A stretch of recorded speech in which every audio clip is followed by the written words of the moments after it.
Yeah, we are online. Yep.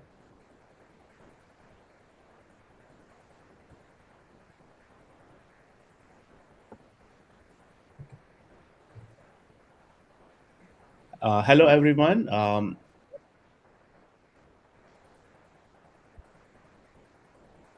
Hello, everyone. Welcome to Indic Forum event for this month. Indic Forum is a San Jose-based nonprofit organization that provides platform to authors, scholars, and other accomplished individuals who talk about topics that are related to India, Indian history, and dharma, and so on. So we try to do one event every month, and in order to subscribe for future events, make sure that you join our WhatsApp channel where we post about our upcoming events. Having said that, today we have with us Dr. Atanu Day.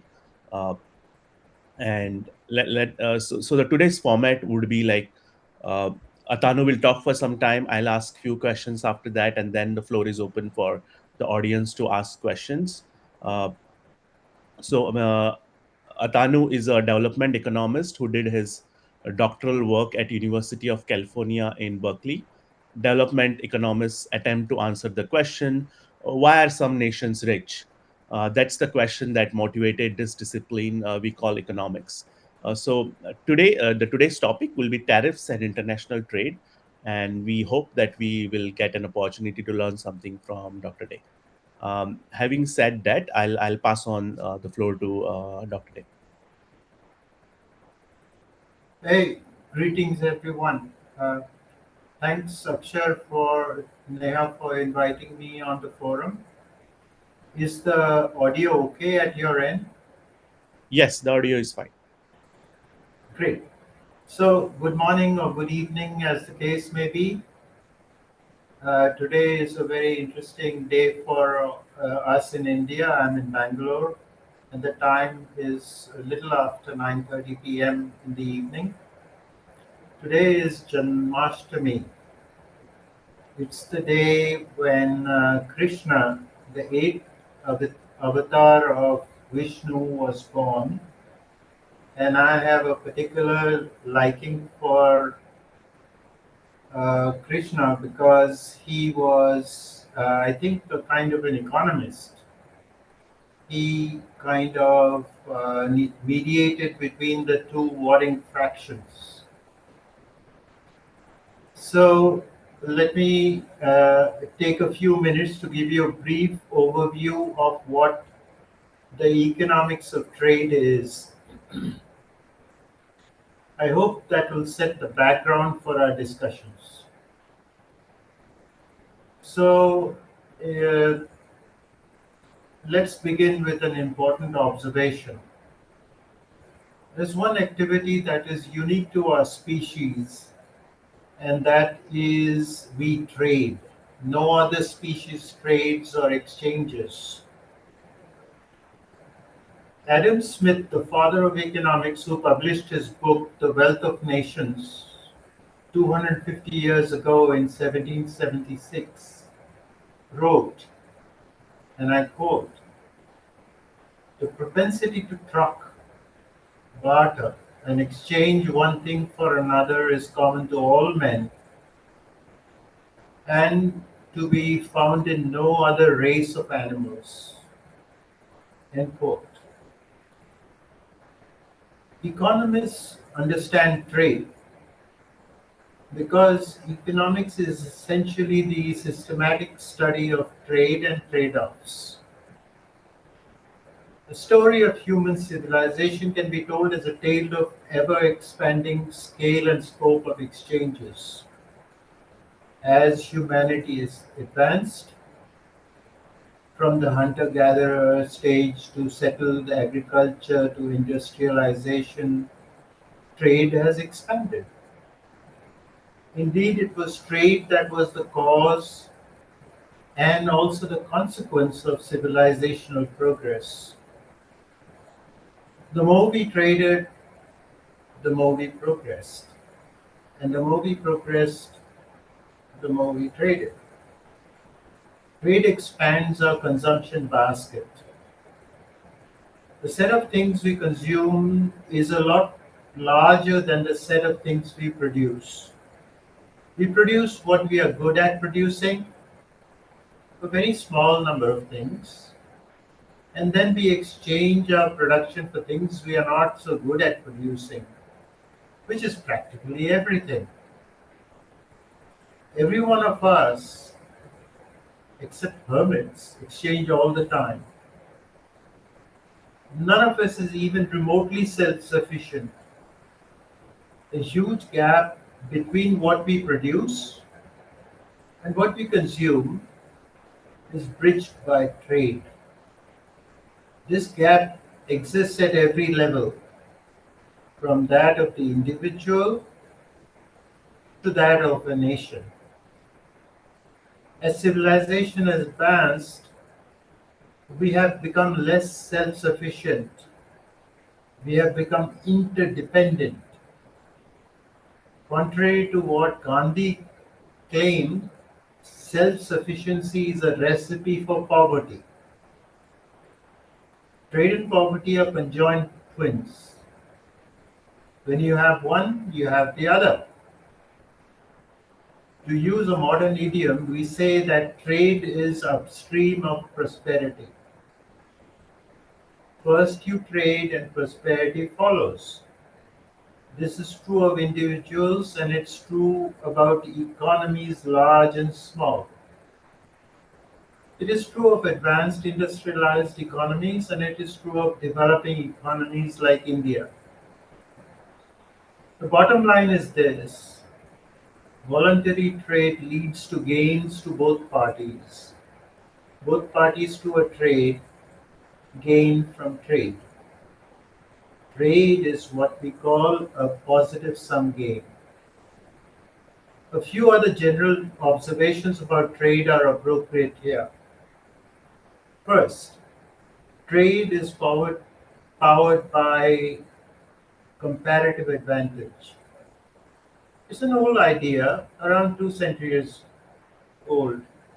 David Ricardo, an English economist born in 1772 and who died in 1823, developed the trade of comparative advantage.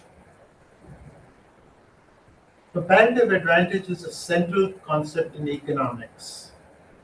It's distinct from absolute advantage. The principle of comparative advantage is one of the greatest ideas that explains our modern prosperity. Let me take a little time, a minute to explain what that is. A surgeon, a cardiac surgeon, for example, could have an absolute advantage over a housekeeper in both heart surgery and house cleaning. That is, the surgeon can do both tasks better than the housekeeper. But the surgeon has a comparative advantage in surgery, and the housekeeper has a comparative advantage in house cleaning. Therefore, both the surgeon and the housekeeper benefit if they specialize and trade. So the US, an advanced industrialized economy, has an absolute advantage in producing both commercial jetliners and producing clothes relative to Bangladesh. But the US has a comparative advantage in producing Boeing planes, and Bangladesh has a comparative advantage in producing clothes. Therefore, the US should make Boeing planes and trade them for clothes from Bangladesh. We are prosperous because we trade. An astounding 5 to 6 million shipping containers are in transit at any time, and every year around 5,000 containers are lost at sea. The US imports more stuff this way than any other country. That's nearly 20 million shipping containers a year that include everything from cars to crayons. The second point Let's distinguish between final goods and intermediate goods. Final goods are food, clothes, computers, airlines, cars, etc. Intermediate goods are used in the production of final goods. Chips fabricated in Taiwan end up in TVs produced in South Korea. Trade in intermediate goods is much larger than the trades in final goods. Next point. The bulk of the bulk of international trade is between developed countries. This is so because developed countries produce a lot of stuff, and imports and exports are two sides of the same coin. Exports depend on imports, and imports depend on exports. Next, a significant part of international trade is in similar categories of goods.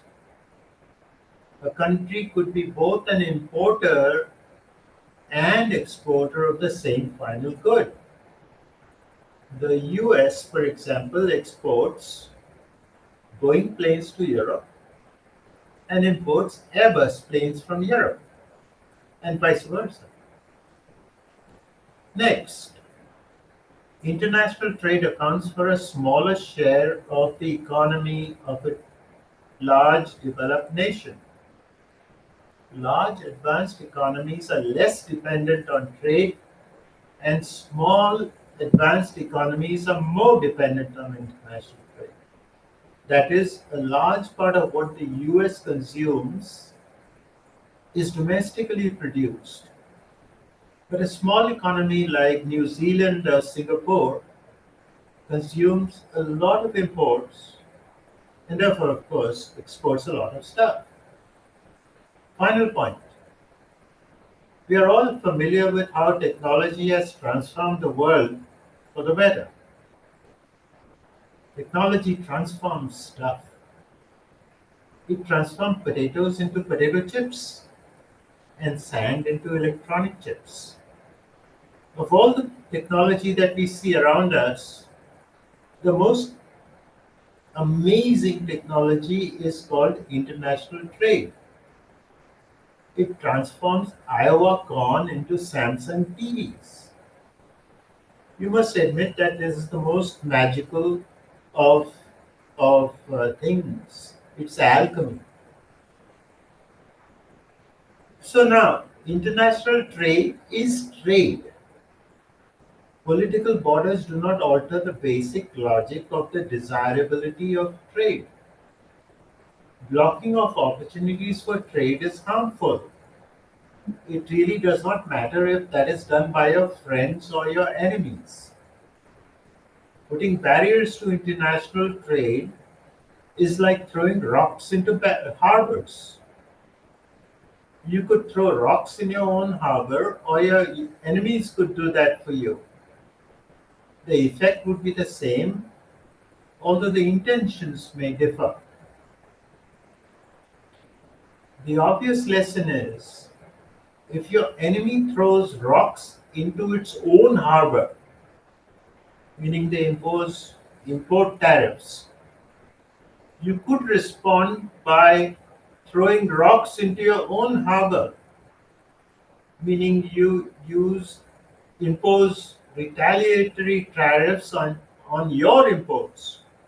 But that would not be very clever. Let's consider one act that the US uh, did almost 100 years ago. The Smoot-Hawley Tariff Act of 1930 was a US law that raised tariffs on over 20,000 imported goods to record levels. It aimed to protect American farmers and industries during the early stages of the Great Depression. Intended to, it was intended to boost domestic production by making foreign goods more expensive. But that backfired. It provoked retaliatory tariffs from trading partners like Canada and Europe, which reduced US imports by about 67% between 1929 and 1933. Global trade plummeted, deepening the economic crisis. It made the Great Depression worse by stifling international trade and investment. It actually is a very important cautionary tale against protectionism. Now, let me make a side comment. Economics is hard. Most of what untrained minds think to be true about economics is actually false. Over 99% of our history, we have spent time in foraging, hunting, and gathering, not producing stuff and trading what we produce. Now we trade all the time, but we don't have a natural understanding of non zero sum games. Trade is a positive sum game, or what we call a win win game. The tragedy is that the more powerful the person, the more horrors they unleashed on their unsuspecting victims. There have been economists like Marx, politicians like Mohandas Gandhi, dictators like Stalin and Mao, and a dozen other monsters. Trump is exhibit number one in our lineup of economic ignoramuses in our modern world. Being open to international trade allows a nation to prosper. Think of Japan. The Meiji Restoration of 1868 opened up Japan and it prospered. Nehru and Gandhi's insistence on erecting barriers to international trade kept India impoverished. I refer you to Nehruvian socialist policies of import quotas, tariffs, licenses, permits, and such. We can discuss this if you wish. What should India's trade policy be? It should be open trade, meaning no tariffs or no non tariff barriers to trade. Open trade with the country and open trade with the rest of the world. India should open trade with all friendly nations, which excludes just a couple of nations such as China and Pakistan for strategic and national security reasons. All right, with that out of the way, let's talk. Tell me what's on your mind. Thank you. Yeah. So, audience members, whoever you have questions, you can either type it in chat and I can ask it on your behalf to Atanu, or you can also, raise your hand and ask it yourself. But I'll ask the first question. So, the first question that I have is, a very basic question: who pays the tariff? And when I say pay, I don't mean who is actually writing the check to the government, but the people who are actually now worse off as a result of tariffs. So in some sense, they are the real one people paying the real cost of the tariff. And also, like, is this like a controversial topic among economists, or is it like a well settled, well understood topic? Thanks, Akshay, for that very, very interesting question. A tariff is indistinguishable from a tax. When you buy something, say at Amazon, Amazon collects the tax you paid and writes a check to the tax authorities. Amazon does not pay the tax, you do. With a tariff, the importer pays the tax, and that raises the cost of the imported item. The importer then sells the item to you at a higher price. Economists are unanimous on this one point. It's not the least bit controversial. This is Econ 101, not some esoteric that only PhD economists debate. Tariffs are a bad idea.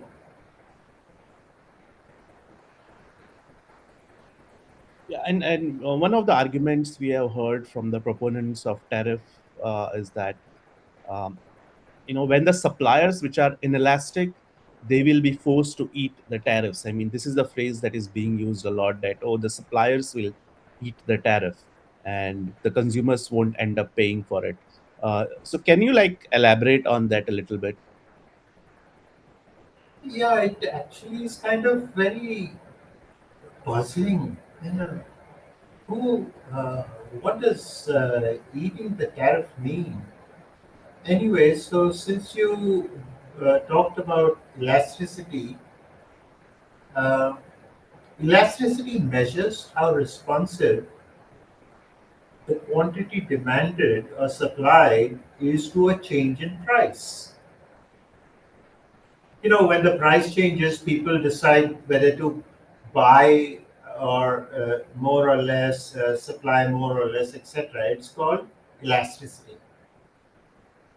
The thing called incidence of a tax refers to how much of the tax is paid between by the buyers and by the sellers, and that is determined by the relative elasticities of demand and supply. In general, the party with a less elastic response, meaning it has less ability to adjust to price changes, bears a larger share of the tax burden. Here we need to remember that the taxes, it doesn't fall only on the seller or the buyer, but it is shared. So if the demand is perfectly inelastic, meaning that regardless of how the price moves, they will continue to buy the same quantity. So that happens in the case of essential goods. In that case, the buyer pays the entire tax. Conversely, if the supply is perfectly inelastic, meaning there's only so much of this and that has to be sold, then the sellers bear the full burden. Did that make sense to you? Yeah, so what would be an example of this? Say, consider shoes from China. Like, is it elastic or inelastic? Yeah, so it's neither perfectly elastic nor perfectly inelastic.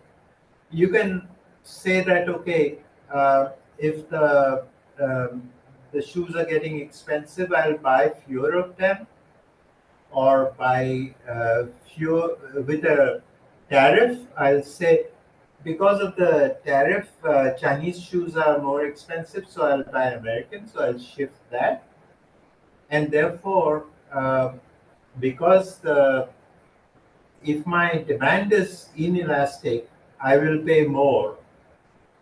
But if the demand is anyway, so the point is, tariffs are a tax, and to the consumer, it doesn't matter whether it's because of a tax that is domestically imposed or because of tariffs, the response will be the same.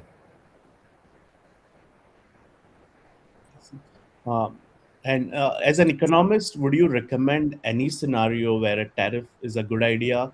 What would be such a scenario? Economists don't really like taxes because what we say that it distorts markets, and it leads to what we call deadweight losses. That means a reduction in the potential gain from trade. Tariffs are trades. We don't like them, but the government needs the revenues. Therefore, taxes are a fact of life. Tariffs are a means of collecting revenue. But there may be other reasons for tariffs, such as protecting domestic suppliers from foreign competition. Let's take an example. Steel import tariffs protect domestic steel firms, but that comes at a cost. While the steel workers gain, the domestic consumers lose.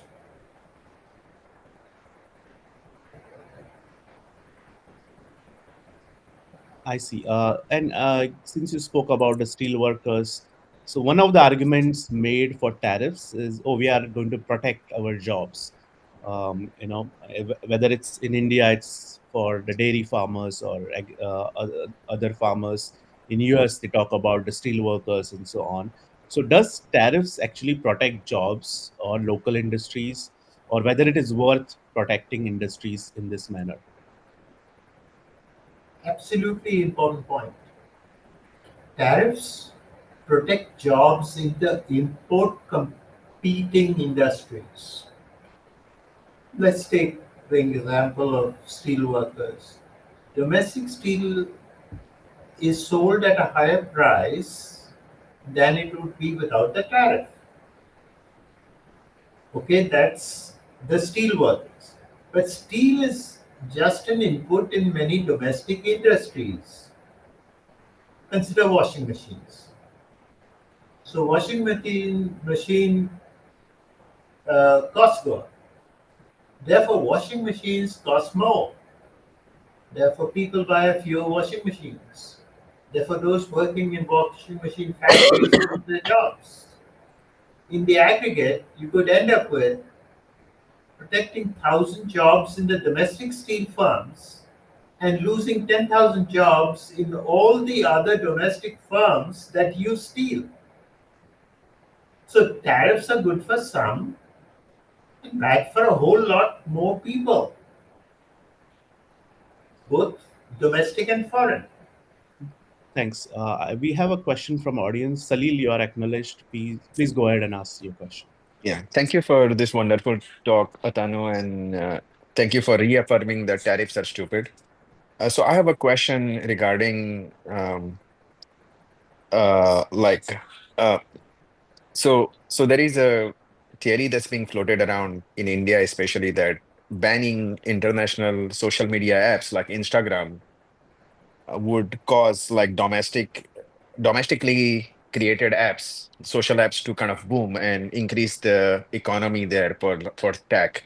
Do you think this is valid? And they always give a example of China doing the same, and that Chinese tech has boomed in the last 10 years, whereas India's tech has not boomed because India has allowed foreign apps.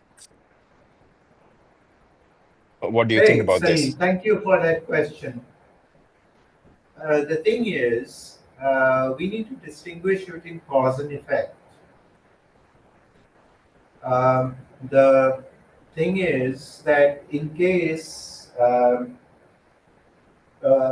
China is, of course, a much larger economy than India, and it has a different governance structure. So,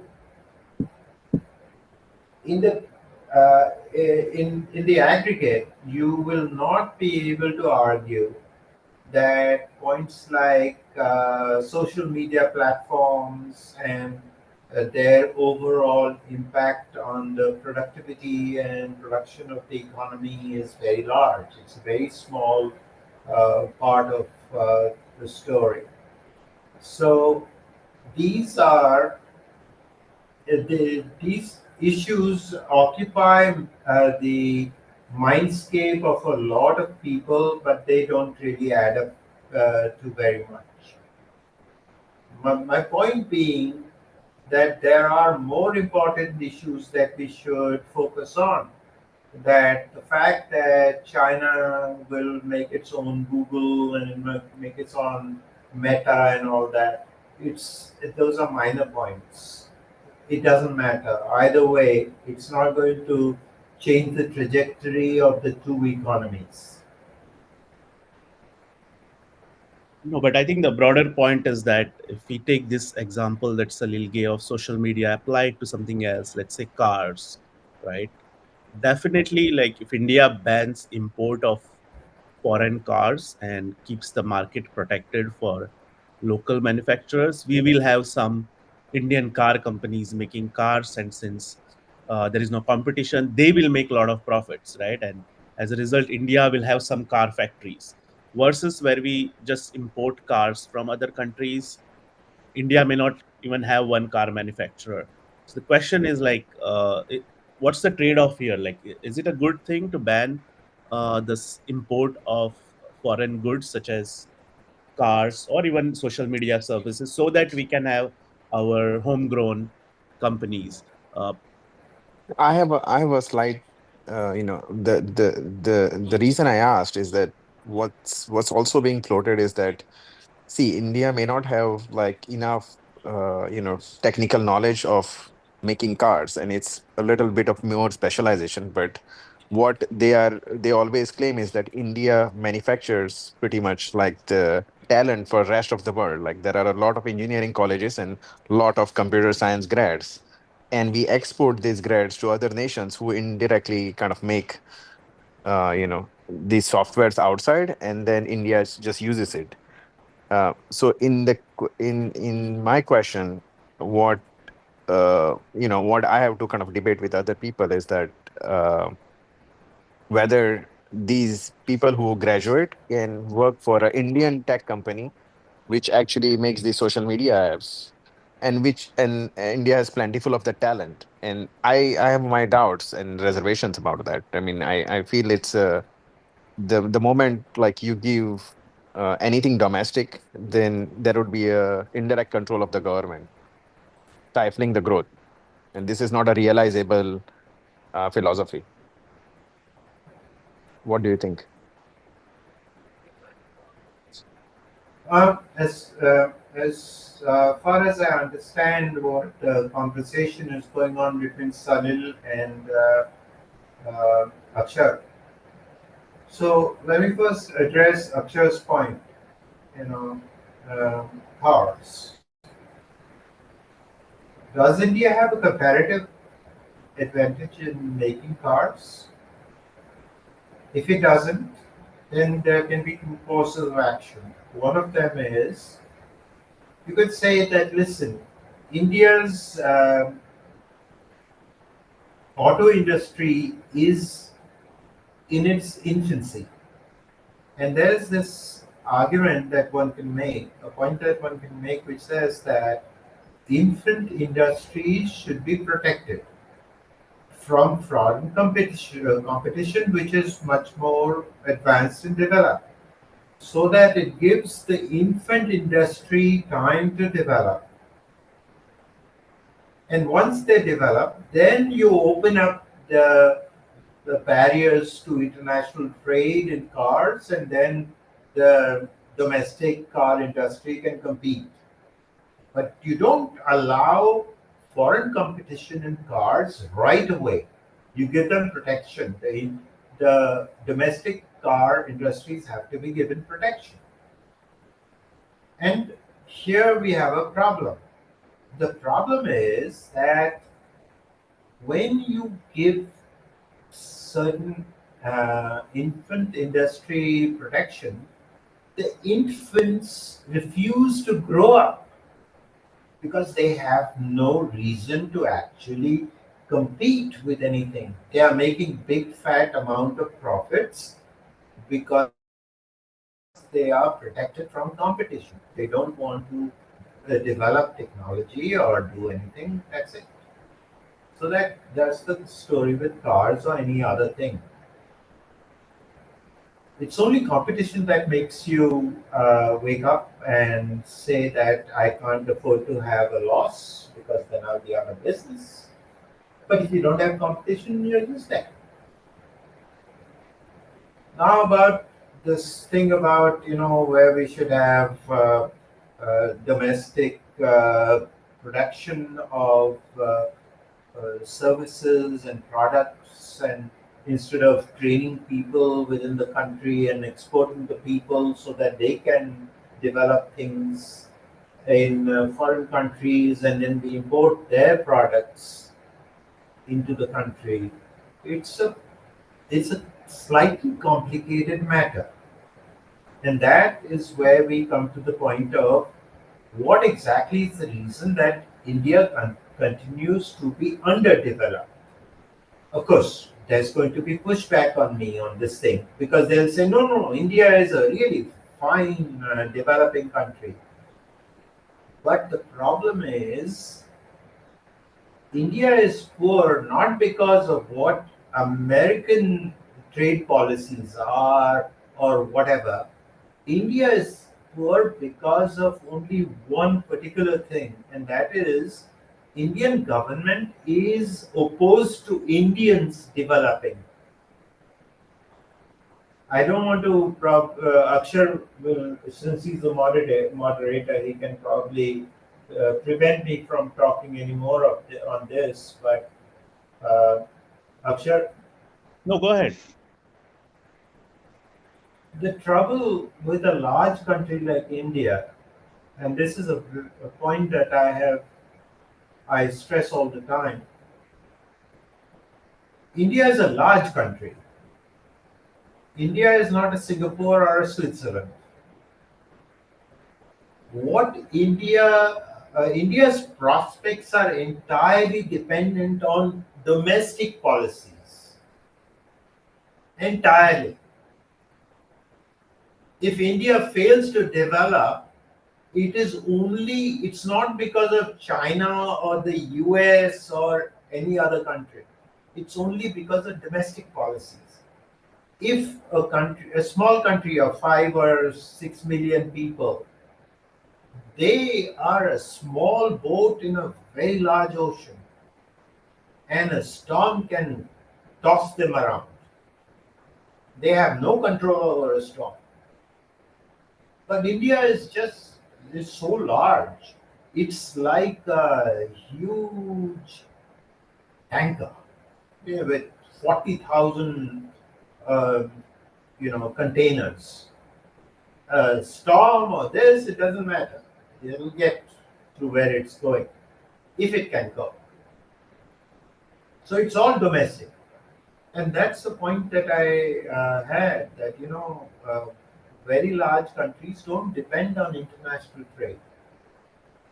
Singapore, the share of import exports, international trade, is 330% of its GDP. So the problem with India is that India has been kept from developing and kept poor because of Indian policies. Now you'll say, why would they want to do that? Because policies are made by a bunch of policymakers and executed by a bunch of bureaucrats. And they make a lot of money. They don't care that the country is going to suffer $1 trillion worth of damage, because they are going to gain $1 billion worth of wealth. And by the way, I'm going to be very frank over here. If I was given the choice that I will get $1 billion, but it'll impose a cost of $1 trillion on 1.5 billion people, I say, what the hell? I'll take it. As opposed to, if I make the right choices, I won't make a penny, but other people will gain $10 trillion. I'll take that choice. I'm being very frank here. Does that answer your question? Yes, thank you. I think you also gave me a good point that like when if there is if you impose protectionist policies and expect like the native industry to grow, the native industry just doesn't grow because there is no need for it to grow. And that's Exactly. exactly, yeah. Okay. That's a very good point. Yeah, and also like if India artificially wants, uh, let's say India bans entry of some kind of foreign business into the country with the expectation that local businessmen will start a similar business. But I think we have to remember that these people might have a limited money, like the rich people have certain money, and they want to invest it where they get maximum amount of profits. So if we create an artificial opportunity to make a lot of profits by entering a particular industry, they'll go there. But it also means they won't go somewhere else. Like, if India had allowed import of cheap cars, second-hand cars right from the beginning, then all these rich people would have invested their money into making something else where we could have developed some comparative advantage. But that money didn't go there. So I think those are the kind of opportunities that were lost, which we can't see or measure. But I think we have to acknowledge that we lost some opportunities there.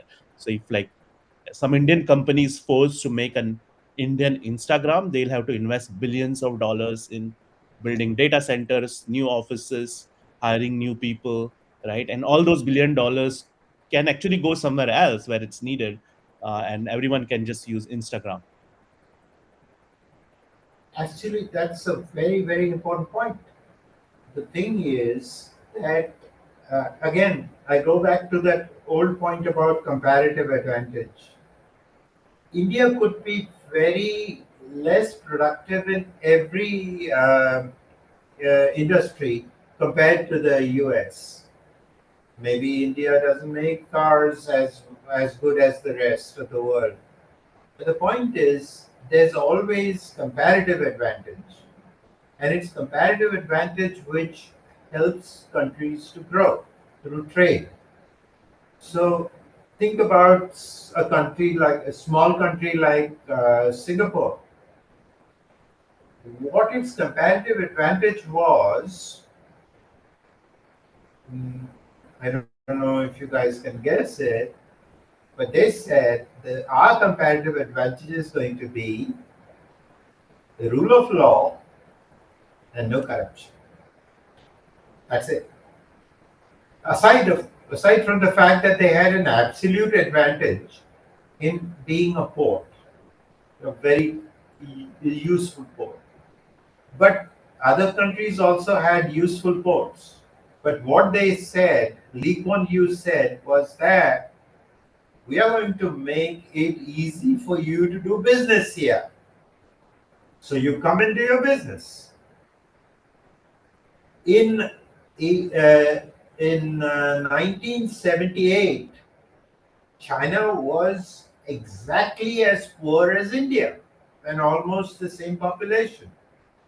Why is it China is 20 times wealthier than India today? It's not because the geography or the resources changes, they changed their policies. And one of the things that they did, and I don't want to get into the details right now, how they got into the World Trade Organization and all that. But what is important is their policies changed. And it was Deng Xiaoping who learned from Lee Kuan Yew of Singapore. And Deng Xiaoping said, hey, listen, let's learn from this guy. Indian leaders refused to learn. Gandhi, Mohandas Gandhi, was insistent that you should have a village economy, self-sufficient village economy, and that guarantees poverty. You try that out. You still have that option today. You can have a village economy. Sadly, Indians didn't get even one or two decent uh, leaders who understood economics, except for two.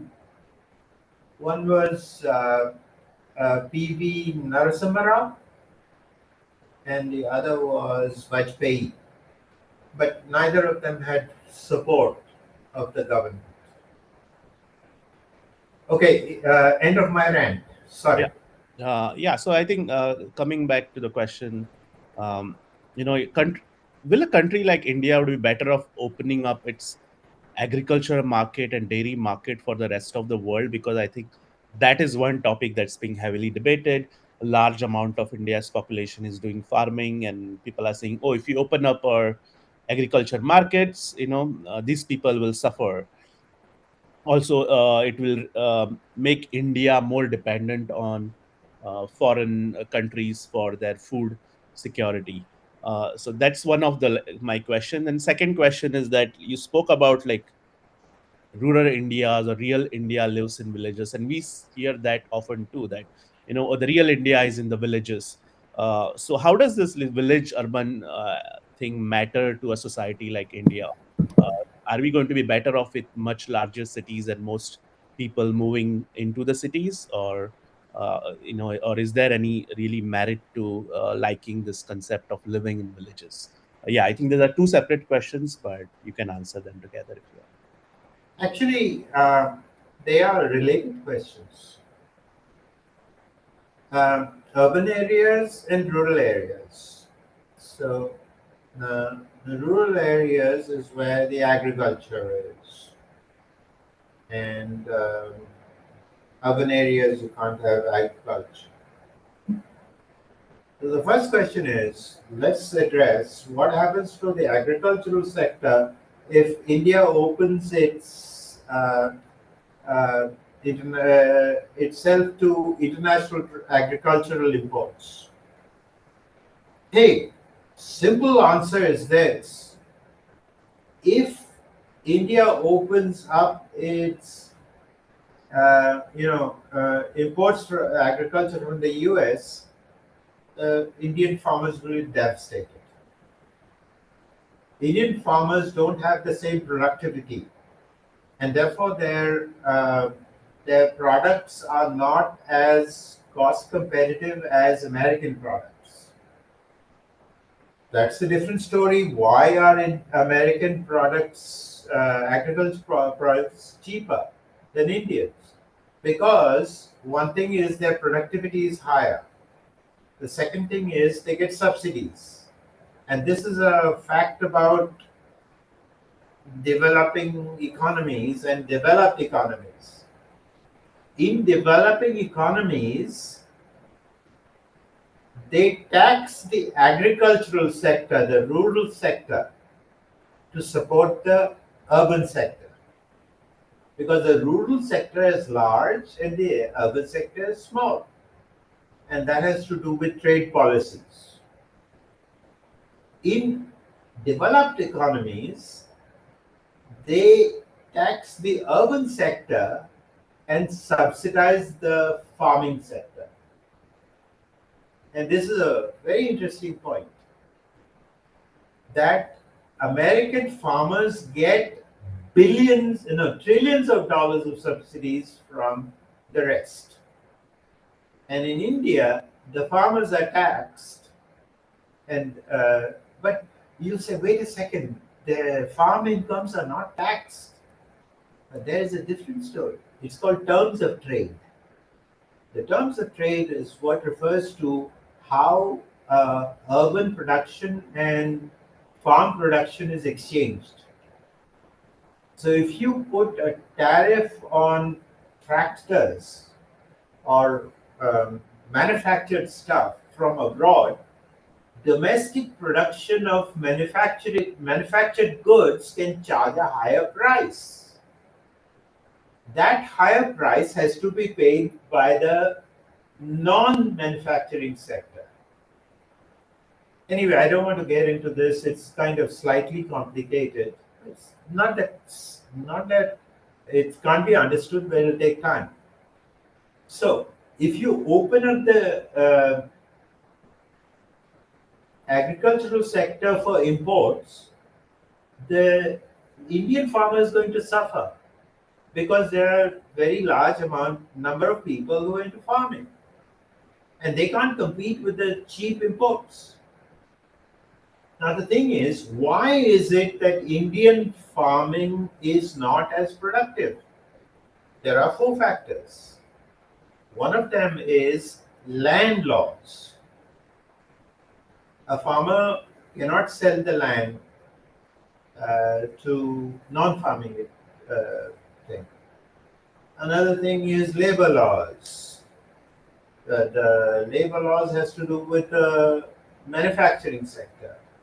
So people can't actually start companies, manufacturing companies, because of laws.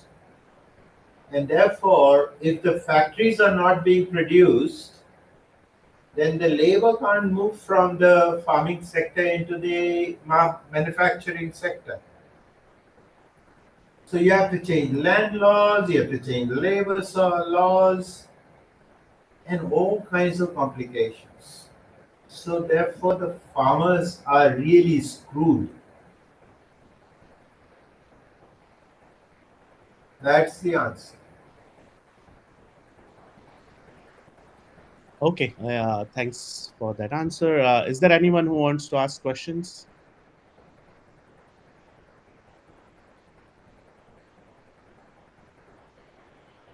Yeah, if anyone wants to ask question, just go ahead and ask.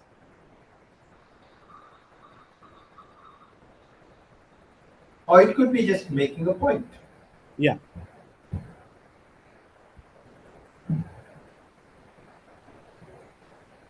Okay, I think if we don't have any more questions, then I think we can end this session. Thanks, Atanu, for this wonderful talk. I think it's very useful. For those who are listening, the recording will be available on our YouTube channel, and we'll also share it on our platforms like WhatsApp and so on, so you can listen it in every time. Okay, thank you, Atanu. Thanks, Akshay. Thank you. Bye. Okay. Bye.